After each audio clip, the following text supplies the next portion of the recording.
Now, with me right now, while we're still at the Christian Education Teach conference they have every year, I have got Arnold Mabiala, who will probably pronounce his own surname better than I do, who is from Operation Mobilisation. So I'll pass the mic to you in a minute, but just tell us a little bit about your name, because I probably got it wrong, and what you do in Operation Mobilisation, and then we can talk a little bit about Christian education and what you're involved in the future. Awesome. Thanks, Andy. My name is Arnold Mabiala, and then I work for Operation Mobilisation. So my main role is to look after the youth ministry for those under the ages of 30 years old. So I travel around the country to invest and equip those young people to be faithful followers of Jesus Christ. That's my main ministry. Okay, and why are you here today? Yeah, so I'm here today because obviously it's a Christian teach camp, and I came here to do a few sessions, some teaching to the young people, and also to introduce them to our and what we call our movements, which we call Teen Street. So obviously, Teen Street is a Christian movement for young people, teenagers, and our main goal is to equip and invest young people, and then see them serve Jesus wherever He calls them to do so. Right, so we were chatting a little bit earlier about a particular thing you've got coming up in August, if my memory is correct. So just tell us a little bit about that. When is it? What is it? Who's it for?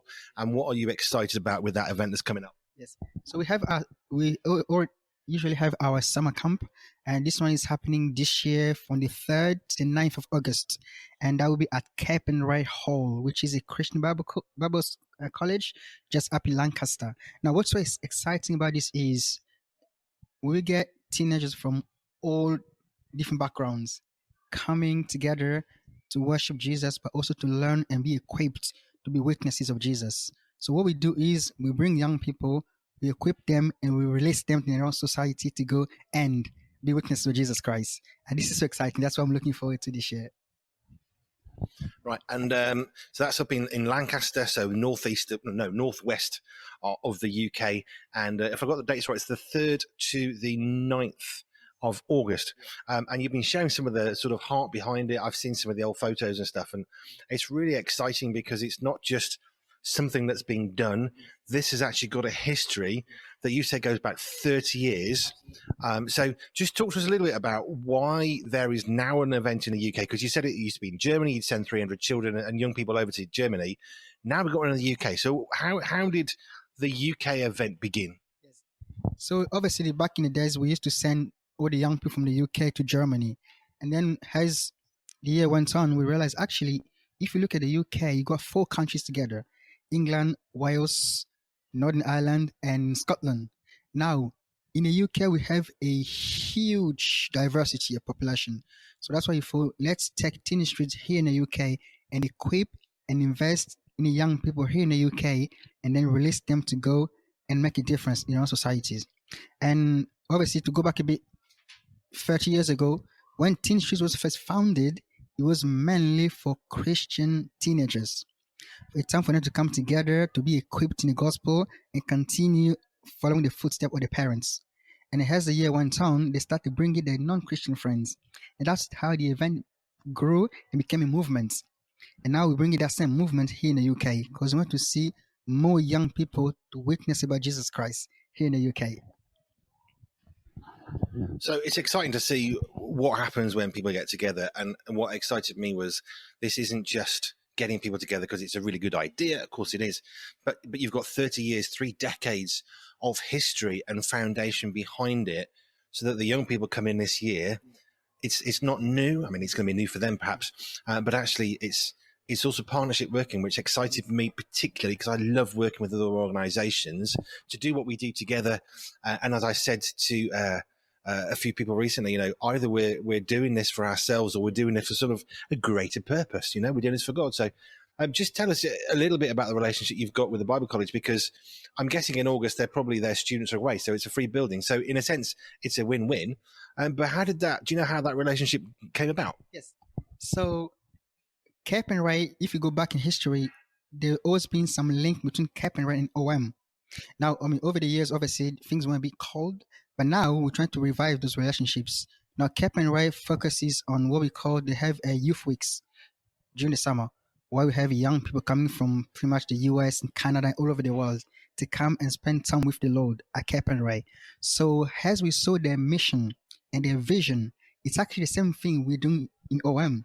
We all trying to equip and invest in young people. So we start having conversation. How about how do we become more effective? Because what the Bible says, one can chase 1,000, but two can chase 10,000. So that means if we combine our efforts and energy and strength and prayer, we can have a bigger impact in the UK. So actually, what we have done together is Cap and Ray have given up their all activity for 1 week to accommodate Teen Streets because we both understand the benefits that we have in young people here in the UK. Now, the good thing is we have young people who have come to Cap and Ray's youth camp who are staying for a second week to take part in Teen Streets. Now, that is a win-win for us and for them. And also because Cap and Ray has a long history of training people into ministry. So those young people who come to Cap and Ray for Teen Streets are already being exposed the ministry of Cap and Ray. So for them, they already have something to look forward to. By the time they get 18, 19, they may be thinking, if I want to go to Bible school, I already have a good foundation because they're familiar with the venue, the people there, and it's for us. It's beneficial also for Cap and Ray. So that's what's so exciting. Tell us a little bit about your accent, because I was chatting to somebody earlier. I'm thinking I'm working in Wales today, and this chap was chatting to me. His name was John. He's one of the staff here, and I said, "Well, you're not from Wales, I know, from East London. So clearly you've not got a Welsh accent either. So just give us a little bit of the history about why you're in the UK, and it'd be really good to know if you could share just some of your journey of faith working with Operation Mobilisation, because obviously there's going to be a story of you coming to faith and working for them. So can you share some of that story? There's no time restraint, so go for it. Yeah, absolutely. I mean, actually, I was born in the DRC, which is the Democratic Republic of Congo in Africa, Central Africa. So that's where I was born, and so my journey of faith began back in the Congo. So when I used to go to Sunday school, so we used to have missionaries coming from the United States. They came to the Congo, to the city where I was living, and then they were sharing the gospel with people. So one Sunday they came to my church and they did a Sunday school class. And then that's how I got to know Jesus through those missionaries. And then I thought to myself, my goodness, these people left everything to come here and tell us about Jesus. When I grow up, I want to do the same thing like them. That's where my passion for serving God came from. Obviously, as I grew up, that was my passion. Then in 2005, my father came to the UK. And then in 2007, the whole family came after him. And in the UK, I came here in the UK. I did my studies in the UK. I did university in the UK. And I graduated in biomedical science. So I had a full-time job in the NHS, working in the lab doing diagnostic. That was my full-time career. But I knew deep down in my heart, my passion was to invest in young people. So in 2022, I gave up my job completely. And I said, Lord, I want to serve you. Show me what to do. So 2 months later, I get just a conversation from somebody from OM in the UK said to me, hey, we have this teen free ministry. We want to equip and invest in young people. How about you come and join us? That's how it started. So me giving up my full-time career, I was well paid. I could do overtime and earn as much money as I want. And I said, no, I want to serve God. And God made a way for me. That's how I got to join OM. And then my passion and my vision matched what Teen Streets was trying to do. And for me, since then, just been an exciting journey. And I've seen for the last 18 months, so many teenagers come to know Jesus through this ministry. And for me, that's the highlight. And I want to keep going. I love that story of you left a really good, secure job, a career. You had a good income. It was a very stable situation, but you had that. I suppose I would describe it as that kind of restlessness of there's got to be more than this. This is great, but what else could God be asking me to do? And then you left that, and then you joined OM, which is amazing. But I'm guessing that in between leaving your job, that final salary paycheck, through to working for OM, how long a period was that? And how did you get through that? How's your relationship with God when you've given up everything? Because I'm assuming that your paycheck didn't arrive on month 2. I'm guessing there's a gap. So just tell us a little bit how you got through that. How did you navigate that? So actually, I left my job on payment day. That's when I left my previous job. And then it took 3 months before I could join OM. And I didn't have a job back for those 3 months. So I was barely living on my savings.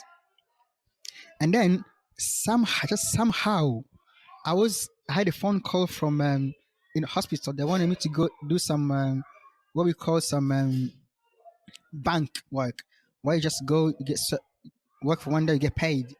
And I thought to myself, this is exactly what I was doing there. So why would I want to do that again? I really had to trust God. Honestly, I had no income for the 3 months, but I was living on my savings. And God brought me through that. Even joining OM, we're serving God here. It's not about the money. And every single day, I've seen God's provision. And for me, that's a real testament of faith that God still provides today. I was listening to Karen J. John, who was talking about how every time you're trying to do something for God, the devil will always come along, and he always has a taxi waiting. He has that getaway that enables us to rapidly get away. And it sounds a bit like that's what happened to you. You'd left your job. I know what I'm going to do. I'm going to do nothing until God gives me the next door. And then that temptation comes in, but you had to say, no, I know I'm on the right path. I'm going to wait. Absolutely. And sometimes it's not easy because they offered me more money than I was making in the hospital and more flexibility. I get to choose my hours and my working days, which I didn't have in the hospital. So to me, it sounds like the ideal situation. But then I knew deep down, this is only temporary. I want something that's permanent. And also because of my commitment to the Lord, I said I want to serve you full time, not part time. And if I had to take this job and that job, that would have mean serving God part time with OM and part time still clinging to my career. And I said, no, God has moved me from that stage. I need to close that door and move on. And that's what happened. An amazing testimony. I mean, it does take a certain amount of confidence. I describe it as that white knuckle experience as you're serving God in faith. My family, we've been serving God in faith in various ways since 2004. And some days people say, oh, you just live one day at a time. And I'd say to them, I'm living 1 hour to a time. And sometimes 1 hour is too far away, but that's where it comes to trusting God. Right, just give us the website details. How do people find out about the conference you've got coming up in August? How do people get hold of you and get into that? So people can find us on the internet. So just tap in teenstreet.uk. Our website is there. And also if you are on Instagram, like teenager these days, just go at teenstreet.uk. We are on Instagram. And for those who still use emails, you can email us on teenstreet.uk at om.org. That's our email address. Fabulous. It's been a pleasure to chat to you, Arnold. I love meeting people who not just step out for God, but step out for God into that void in between provision and non-provision. The temptation comes and you say, no, I'm going to stand, and then God comes through, which is an amazing testimony. So thank you so much for your time today. It's been a pleasure talking to you, and we're looking forward to working with you in the future. So thank you, Arnold.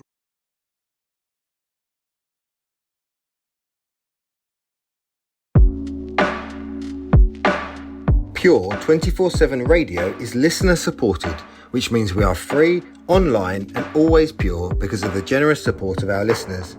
If you would like to contribute financially, please visit pure247radio.org. If you'd like to find out how we use your money, please visit the Our Cost section. Any donation of any size will help keep us on air and broadcasting for free. Thank you.